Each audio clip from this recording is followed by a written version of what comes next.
Yet, since God is love, and since he does, if I understood other portions of your presentation correctly, he does love even sinners, why would we not? Or why would one have to be a fool to desire that, even if one were not a great saint? Because love is not spelled L-U-V. It's spelled capital L-O-V-E.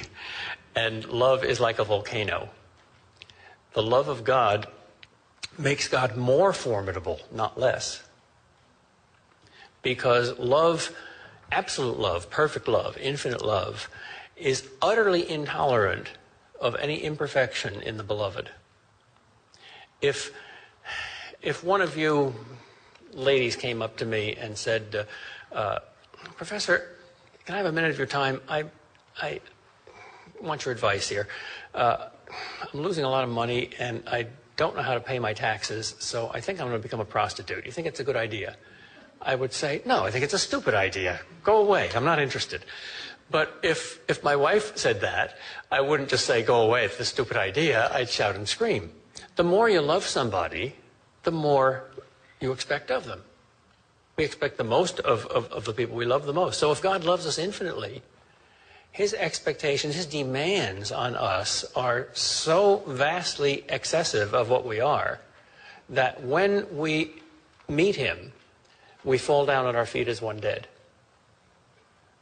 Very pious people say, and maybe they don't really mean often, God told me this, God told me that, and I'm tempted to ask them, when did God tell you? Oh, last night. You met him, yes.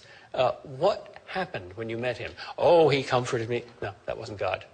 If you meet the real God, you don't feel nice. You don't jab him in the ribs and say, hey, let's go to a bar. Sorry, that's the God of the Bible.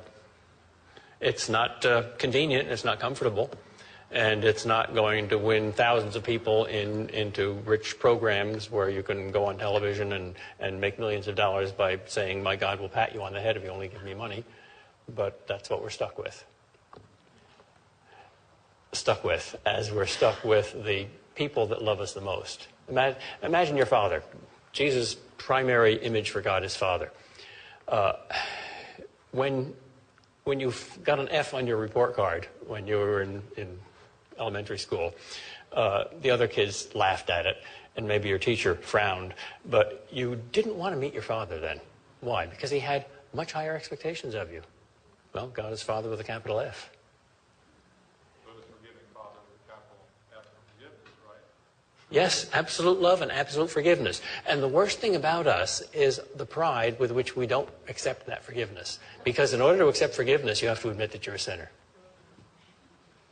Got time for 2 more questions?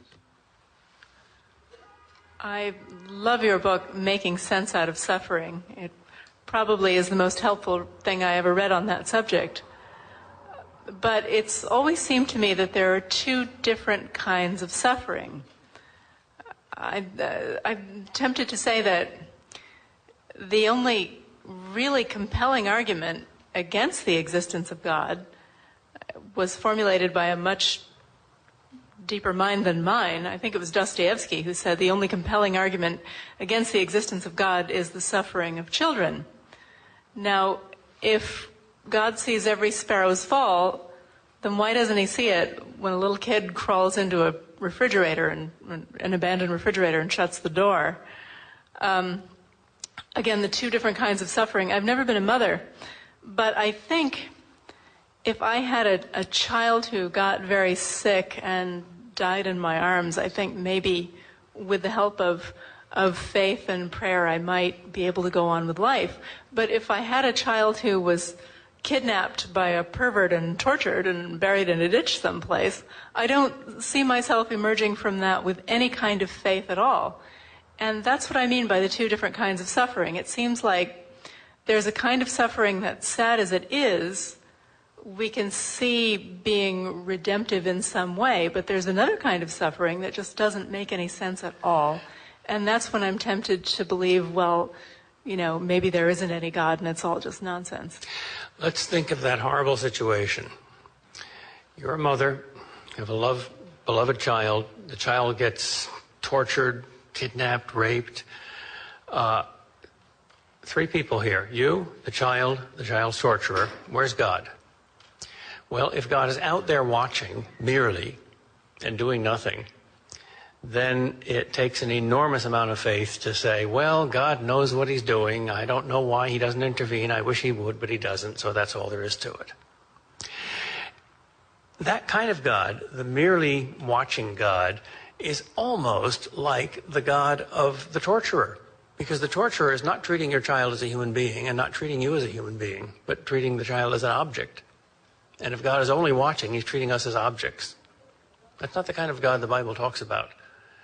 The God of the Bible is invisible because he's too close. First of all, he's in you. He's in your mother's heart. And for a Christian, the final and definitive revelation of who God is like is Jesus Christ. And when Jesus' close friend Lazarus died, what did he do? He wept. Right. So every single human tear is a divine tear. Remember that scene in Mel Gibson's The Passion where the tear falls from heaven? Finally, God is in your child. God is in that innocent victim. Because when he became a human being, he became an innocent victim. Remember that incredibly moving scene in The Passion where Mary, seeing Jesus on the way to the cross, remembers how when he was a little kid, he fell down and she could go up and pick him up. He can't do that now. He falls down onto the cross. She can't pick him up. And she says to him, why do you have to do all this? And he turns to her and says, see, Mother, I make all things new. That's a funny kind of answer to the problem of evil, but it's the only one that satisfies the heart. And maybe the only answer there is. Yeah. Thank you. Last question. Your representation of Bertrand Russell was the best I've ever heard. Quite. I knew Malachi Martin very well, the Jesuit priest, one of your greatest authors. And it was he who taught me, and I've since discovered that this is corroborated abundantly, that the only name to which evil spirit responds in exorcism is that of Jesus Christ. Mm-hmm. Is not that a perfect confirmation of the existence of God? Yes, it is. It is not a proof, it is a confirmation. I have never seen an exorcist, but I've talked to people an exorcism performed, but I've talked to people who have.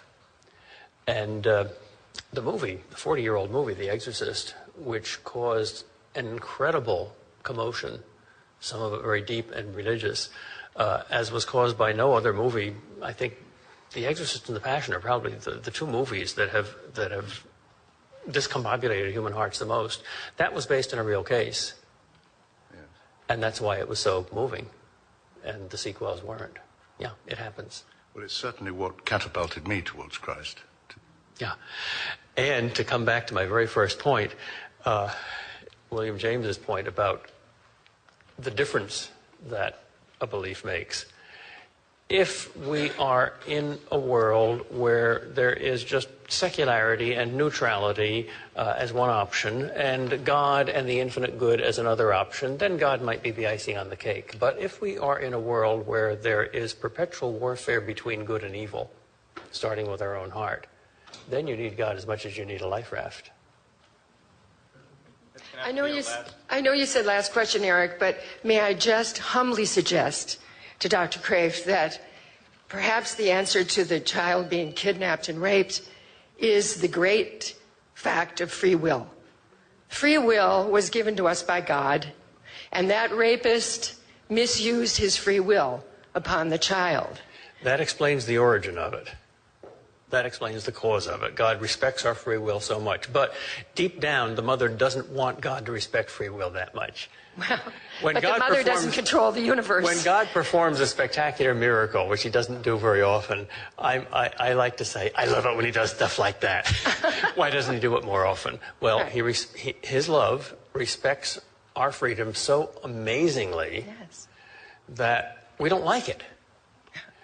So that's half the answer. The other half is not just what he didn't do, namely turn us into robots, and perform frontal lobotomies before people got bad thoughts. But what he did do, see the movie or read the book.